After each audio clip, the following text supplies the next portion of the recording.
Hello, everyone. Welcome to Friends and Fiction, four New York Times bestselling authors and list stories. I'm Kristy Woodson Harvey. And I'm Kristin Harmel. On behalf of all four of us authors of Friends and Fiction, including Mary Kay Andrews and Patti Callahan Henry, Kristy and I are excited to welcome you to a special episode of Friends and Fiction Behind the Book, a quick, deep dive into the life and work of one of our favorite authors. Today, we are thrilled to welcome our dear friend and Friends and Fiction favorite, Lisa Barr, the New York Times bestselling author of Woman on Fire, The Unbreakables, and the award-winning historical thriller Fugitive Colors. Lisa served as an editor for the Jerusalem Post, managing editor of Today's Chicago Woman, managing editor of Moment magazine, and as an editor/reporter for the Chicago Sun-Times. Lisa has been featured on Good Morning America and Today for her work as an author, journalist, and blogger. Actress Sharon Stone is set to produce and star in the film adaptation of Lisa's novel Woman on Fire, which I was such a huge fan of. I loved the book. So Lisa lives in Chicago in the Chicago area with her husband and three daughters, and her new novel, The Goddess of Warsaw, is out this week. So welcome, Lisa. Oh my God. Hi, everybody. So great to be here. Oh, thank you for coming to share with us about your new book. We are so excited about The Goddess of Warsaw, which Publishers Weekly calls chillingly realistic and a starred review, adding that you raise the novel's emotional stakes to excruciating heights and that fans of World War II historical fiction won't want to miss this. We know the book is about a Hollywood screen goddess with a dark secret about her life in the Warsaw Ghetto, which is such an awesome premise to start with. So can you tell us a little bit more about this book and how you came to this fascinating idea for a story? So first of all, so great to see you guys. And I loved writing this book. I sort of threw in the whole kitchen sink, history, suspense, passion, and of course, strong, fiery women. And I knew I wanted to write a book about the Warsaw Ghetto Uprising, which is considered the most important Jewish revolt in World War II history. But I'm such a pop culture junkie that I wanted to throw in a Hollywood twist, which after I did a deep dive of research, there's actually a very strong, post-war Nazi presence in Hollywood. So I kind of took both wars, so to speak, for this character and, really weaved it together. And I loved writing this book. And, it's been a really interesting book journey.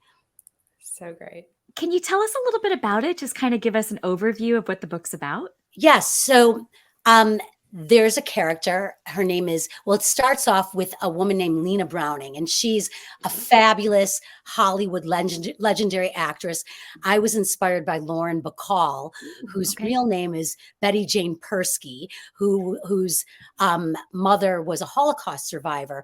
And, we all know the femme fatale Lauren Bacall. Yeah. So I kind of, in my mind, was imagining this story. And basically, it's the younger version, the first part of the book, of this character. Lena Browning is the actress. Her real name is Bina Blonsky from Poland. She's a beautiful young actress and comes from a very prominent family.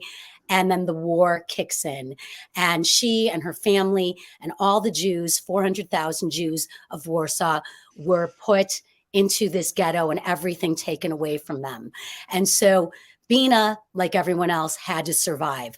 So she used her acting abilities, her looks, and her smarts. And basically, because she didn't look, quote, Jewish, she looked Aryan, blonde, blue-eyed, sort of stereotypically.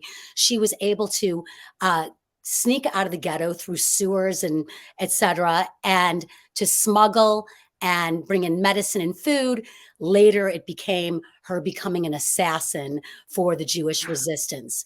And in short, she survives the war, heads to Hollywood, and rises to become this legendary Lena Browning, and no one knows about her past. And so basically, she uses her Hollywood sets as a cover to avenge those she loved and lost during the war. So there's a big Nazi presence in Hollywood and so basically she's taking them out as an assassin. Her war never ends. So you know, without giving away anything, the last word, the last act is going to be hers. So that's the premise of the book. That's amazing. It gives me chills. Goosebumps. I know, same thing. Like as you were talking, oh my goodness, that's I mean, and I already know what it's about. I already knew, and just hearing you talk about it, I'm like, oh my goodness. Yeah. And of course there's sex and it's sexy and there's a love interest, you know, there's no way I'm not having a love triangle going on. So there's, you know, she has a love interest that is someone she should not be in love with. And that plays out in the book as a background. Oh my God, you really did throw everything into Everything this book, in, which is everything in. amazing. I mean, those are the books we should be picking up because it's like there's something in it for everyone. Yeah, right? that's so true. Can you talk to us a little bit about how difficult it was to capture both Jewish history's darkest hour and create a page turner with a Hollywood twist? I mean, those are two very different things, and yet they're woven together so well here. Well, thank you for that. So you know my background, I'm a journalist. So you know, the one thing you really learn as a journalist is how to leave a cliffhanger, you know, the who, what, where, why, when, why, and how. And so I know how to get in a chapter and how to get out and sort of to leave a cliffhanger. That's my training. So I feel like using both of those skills as an author and as a journalist was very helpful. One, the research and creating an environment in the book of authenticity. So a lot of the stories and the scenes in the book that, you know, readers might think, oh my God, this is horrible, or this happened, actually happened. And so I feel like, and Kristin, you know this especially, World War II immediate stories lend itself to suspense. I mean, it's built in. So I think, and then, you know, in Hollywood, you know, you could just blow it up with Hollywood. Oh yeah. So I think both of those, war and Hollywood, weirdly they merge and they meld. And so especially an actress who is a femme fatale, and as she says that she's killed more people in real life than she has in her movies. So that's the kind of, like, I was able to like put it all together, and you know, for it to come out seamless, it's work. There's no magic, but I think that's the way I was able to turn it around from suspense, war, and Hollywood. I love it. So cool.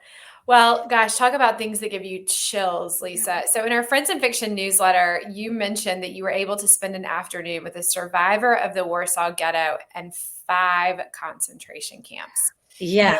Very powerful experience for you, which I cannot even imagine. So can you tell us a little bit about that experience and how it shaped the book? Yeah, it's funny you mention it, and right now I could feel like the chills. If you could see my arm close up, I can still remember that moment when she opened the door. This beautiful elderly woman. She was a 10-year-old. And she really gave me, her name is Estelle Laughlin, and I was given her name through the Illinois Holocaust Museum, where I did a lot of my research background for the book. And she was lovely. She wrote her own book about her experiences, but she was able to give me the sense and sensations and things that you would not get from research, but you needed to get from someone who was actually there. So, you know, across the street from her was a convent that was taken over. You know, that's where in my book, Lena Bina Blonsky teaches her drama classes, but that, you know, she was able to give me very real details. And one thing that was so fascinating, she said that her father, who was later murdered by the Nazis, told her, even while everyone was starving and people were dying of disease, he insisted that she continue her French lessons amid this hell. And the reason being, she said, is her father wanted to give her a sense, a vision of her future, that she would survive. So he felt by giving her French lessons that would say to her, you know, life is going to go on. And she never forgot that after they took him away, and she was then sent to 5 concentration camps and survived. But it was those French lessons that really stayed in her mind. And it was fascinating. But I spent the afternoon and we just kind of held each other. And it was, you know, really, really moving, and a big part of the book and the background details. That's incredible. And it sounds very similar to my experience with talking to Holocaust survivors over the Yeah, years too. It's like you can read everything you can get your hands on about something, but it's not until you have a chance to sit down with someone who survived that and who can tell you how it felt. Like not just what happened on what date, or these were the facts, but to talk about what it felt and what they ate and what they thought, and like just these things that don't go into history books about it. It changes everything, and I it think it really does. shapes our fiction. Yeah, I agree. I agree. Yeah. So, Lisa, I wanted to ask you, I feel like this is very much, obviously, from what you've said, about a woman seeking justice, particularly for the things that have been taken from her or those she cares about. And I think that Woman on Fire, which was another favorite book of yours for me, was about that in a lot of ways too. Do you see that as a theme that runs through your books and perhaps even through your life? Yeah, that's an excellent question. I'm a daughter of a Holocaust survivor, and so my grandmother, who was my best friend, is the voice in my head, and she That's was amazing. such a fighter. It was because of her the family survived. Oh But she my. also, yeah, but she also was so filled with so much joy and food and all that stuff, and so I think she's always taught me to stand up against hate, in my daily life and in my writing. And so I feel like, this book was so, I started researching this book 2 years ago, and it's eerily relevant to Yeah. today's world, Yeah. but it Yeah. is. And so um, she has really been sort of my image of fighting for things. And so I feel like my characters, just by osmosis through my grandmother, just because Yeah. everything I do, I kind of feel her in the background, um, is really based on a woman who fights back, I love that. someone who triumphs against all odds, and Yeah. not easy. My books don't wrap up in a bow, but I really hope to leave the reader with hope, Yeah. and I feel like that is something that I was given as a kid to, it's not going to be easy. You're going to have to fight and slay the dragons, but you will end up, with 2 feet on the ground standing, Yes. and so that's kind of, those are the characters I like to write, the characters I like to read. That's Mm, amazing. it's She incredible. sounds what an incredible influence in your life. Yeah. Yeah. Yeah. Well, we know that everyone out there is going to want to run right out and buy this book. We know we are so excited for this one to release and for everyone to get to read it. So, Lisa, can you tell us where friends and fiction readers can find out more about you, your books, and maybe most important, where they can come see you on tour? Yes, yes, yes, and yes. So so I've got a very extensive tour across the country. This summer is going to be crazy busy. My tour schedule is on my Instagram site and my Facebook, and you can find me at Lisa Barr 18. I'm very accessible. You could always message me.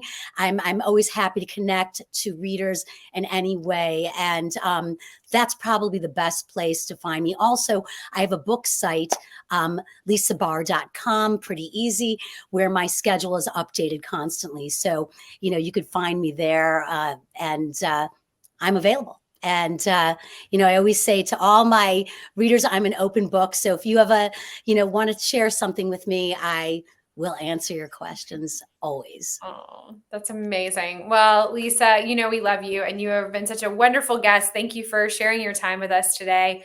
We have loved every second. And thanks for having me and for everything you do for authors and books. And you both are so busy with your own book schedule. It really means a lot. So thank you. Well, thank you so much for saying that. It brings us such joy, I think, to share stories like yours. There's so much heart and soul that goes into writing a book like this, and to be able to share that with the people who trust us with book recommendations, I think really means a lot to both of us. So, and to all four of us. So, thank you for those kind words, Lisa, and to all of you out there. Don't forget to tune in every Wednesday night here on Facebook and YouTube for brand new, longer form content about books, authors, and the reading and writing worlds. You can find out everything about the Friends and Fiction universe, from the live show to the podcast, the newsletter to events, information about how to purchase our guests' books, to updates from the Friends and Fiction official book club on our website, friendsandfiction.com. Thank you so much for tuning in, and we'll see you next time.